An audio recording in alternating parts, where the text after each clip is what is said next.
Hello guys, you are welcome to our channel Nifty में बातचीत।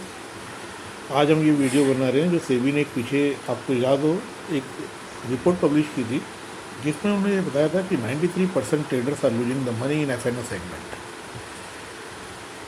और 1,10,00,000 ट्रेडर्स ने 1,80,000 करोड़ का लॉस किया पिछले 3 सालों में एफ एन ओ सेक्टर के अंदर।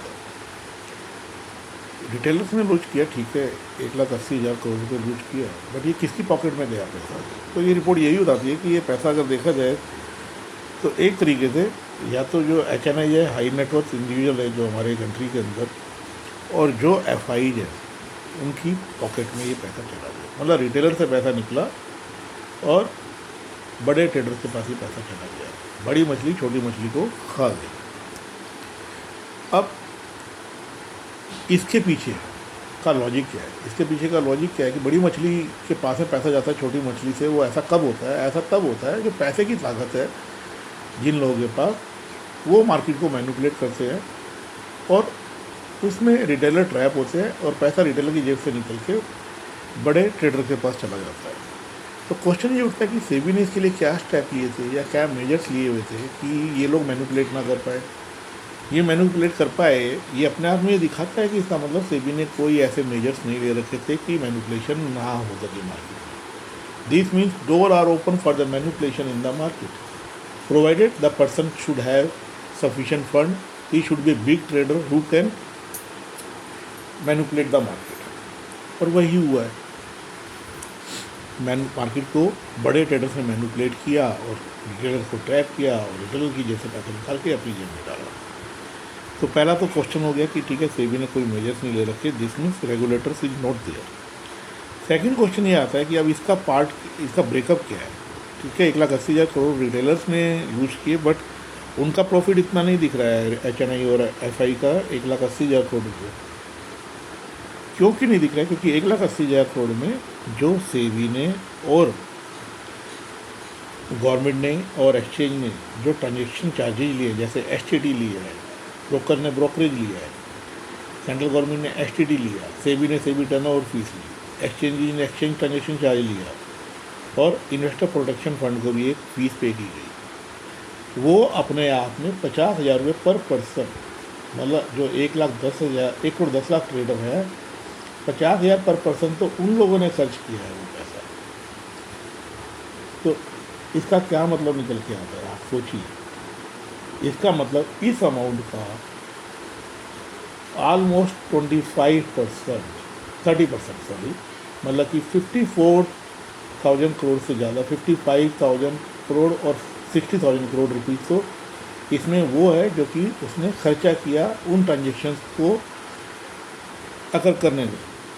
तो उसने 1,80,000 करोड़ में से, रिटेलर्स ने 1,80,000 करोड़ में से 60,000 करोड़ रुपए तो सेबी को, एक्सचेंजेज को, सेंट्रल गवर्नमेंट को पे कर दिया इन the form of charges and taxes. क्या आपको नहीं लगता कि सेंट्रल गवर्नमेंट को और सेबी को ये चार्जेज जो ये लूजर रिटेलर्स है इनको रिफंड करना चाहिए ताकि ये बेचारे अपने आप को सर्वाइवल के लायक बना सके? क्या ये नीति गलत नहीं है गवर्नमेंट की कि मैनिपुलेशन मार्केट में हो रहा है और इससे अब जो बड़ी मछली है वो तो और बड़ी होती जा रही है, छोटी मछली बिल्कुल ख़त्म होती जा रही है। तो जो हमारे देश में इनकम इन डिफरेंस का कंसेप्ट अभी तक चल रहा है, जो इतना बड़ा गैप है, वो तो और बड़ा होता जा रहा है और बड़ा होता जाएगा इस तरीके से। तो उस चीज़ को प्रोटेक्ट करने के गवर्नमेंट को कुछ मेजर्स लेने चाहिए। जो इनकम इन डिफरेंस इतना बढ़ता जा रहा है गैप, उस गैप को फिलअप करने के लिए कुछ मेजर्स लेने चाहिए और साथ में मैनिपुलेशन ना हो सके इसके लिए मेजर लेने चाहिए। इसके लिए क्या मेजर्स हो सकते हैं, इस पर एक बार डिस्कस कर लेते हैं। पहला मेजर जो मेरे व्यू में है, देखिए इस वीडियो में जो भी मैं व्यू शेयर कर रहा हूँ ये मेरे अपने पर्सनल व्यूज है, ये किसी पे बाइंडेड नहीं होते हैं और मैं किसी से मिसगाइडेड नहीं हूँ, ना ही मैं किसी को मिसगाइड करना चाहता हूँ। ये मेरे प्योरली मैं अपने जो पर्सनल व्यूज हैं वो शेयर कर रहा हूँ।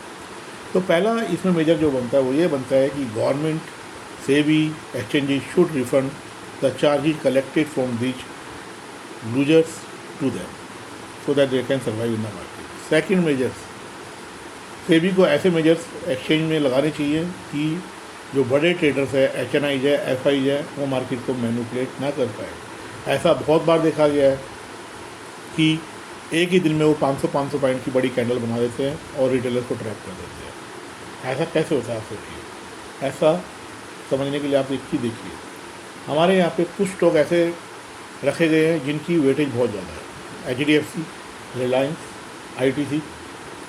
अगर आज इनमें से किसी भी एक स्क्रिप्ट को उठा करके बड़ा ट्रेडर अगर मार्केट को उठाना चाहता है तो उसमें 500 करोड़ 1000 करोड़ रुपए डालेगा एक दिन में, और उसने निफ्टी के अंदर और बैंक निफ्टी के अंदर 500 पॉइंट की कैंडल एक दिन में बना देगा, जिसमें रिटेलर सारे ट्रैप हो जाएंगे अगर वो ऐसा चाहेगा।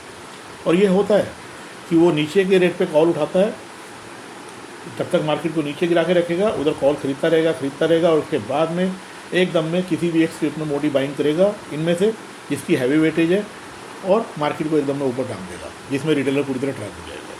और उसको गिराना होता तो भी यही काम करता है, वो पहले नीचे रेट पे पुट खरीदता रहेगा और फिर एकदम में इनमें से किसी एक स्क्रिप्ट में सेल मारेगा और रिटेलर को ट्रैप कर देगा। तो पहला मेजर तो सेबी को ये करना चाहिए कि ये वेटेज कम करनी चाहिए सबकी। किसी भी इंडिविजुअल स्क्रिप्ट की वेटेज 5% से ऊपर नहीं होनी चाहिए, ये सेबी को एक नियम बनाना चाहिए और उसको इस तरीके से वेटेज डिसाइड करनी चाहिए। तो 5% से कम होता है क्या?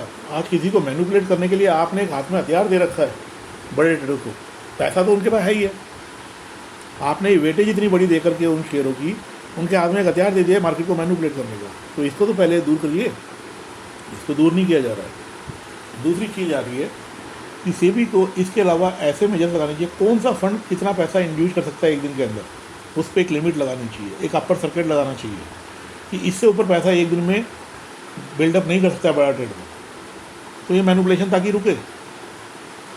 और तीसरा मेजर, रिटेलर्स की कॉस्ट कम होनी चाहिए। भाई जो जितनी बड़ी मछली है वो उतना ज़्यादा पैसा कमा रही है, जो जितना छोटा ट्रेडर से कम पैसा कमा रहा है, तो छोटे ट्रेडर के चार्जेस कम होने चाहिए ना, बड़े ट्रेडर के चार्जेस ज़्यादा होने चाहिए। इनकम टैक्स में भी आप देखिए स्लैब बनी हुई है, उसमें भी गवर्नमेंट ये क्या कहती है कि जो कम कमा रहा है उससे भी ज़्यादा से टैक्स को लिया जाए, जो थोड़ा ज़्यादा कमा रहा है उससे थोड़ा सा टैक्स ले, जो उससे ज़्यादा कमा रहा है उससे थोड़ा और ज़्यादा टैक्स ले, लेकिन जो बहुत कमा रहा है उससे बहुत बड़ा टैक्स ले। वहाँ पे थ्रेशोल्ड बनाया हुआ है, वहाँ पे एक स्लैब बनाई गई है। इसी तरीके की स्लैब आज STT, exchange transaction charges, SEBI turnover fees, इनमें क्यों नहीं बनाई जा सकती? आप बना दीजिए ना कि जिसका वॉल्यूम 10 लाख का होगा डेली का, उससे कोई फीस नहीं ली जाएगी, जिसका 10 से ज़्यादा 50 से कम होगा उससे इतनी फीस ली जाएगी, एक मिनिमम फीस जो भी आपने प्रिस्क्राइब करनी है।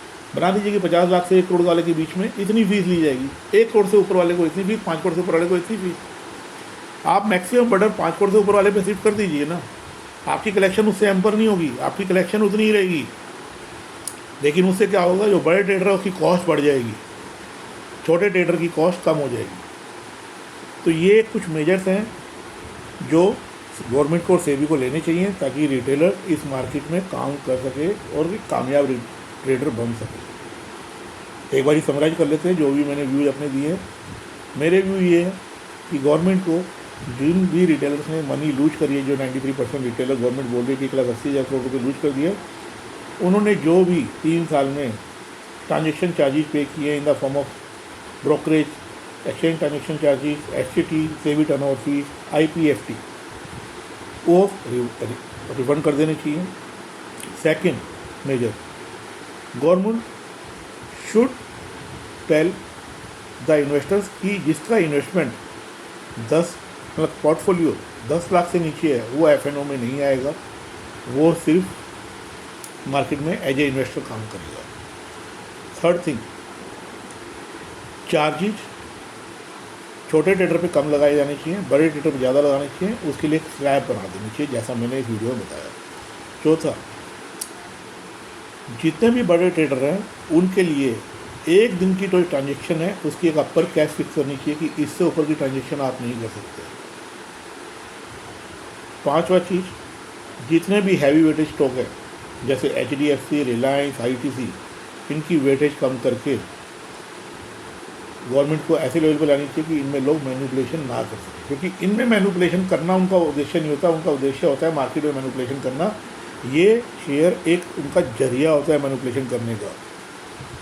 तो इस जरिए को ख़त्म करने के लिए उनको मतलब सेबी को सबकी जो वेटेज है वो 5% से नीचे इंश्योर करनी चाहिए कि 5% एक हाइयर वेटेज होती है, इसके ऊपर किसी शेयर की वेटेज नहीं होनी चाहिए, ये सेबी को इंश्योर करना चाहिए। अगर वीडियो पसंद आया तो प्लीज़ लाइक कीजिए और ऐसे ही वीडियो हम आपके लिए बनाते रहे। इसको मोटिवेट करने के लिए प्लीज़ हमारे चैनल को सब्सक्राइब कीजिए। Thank you very much for watching.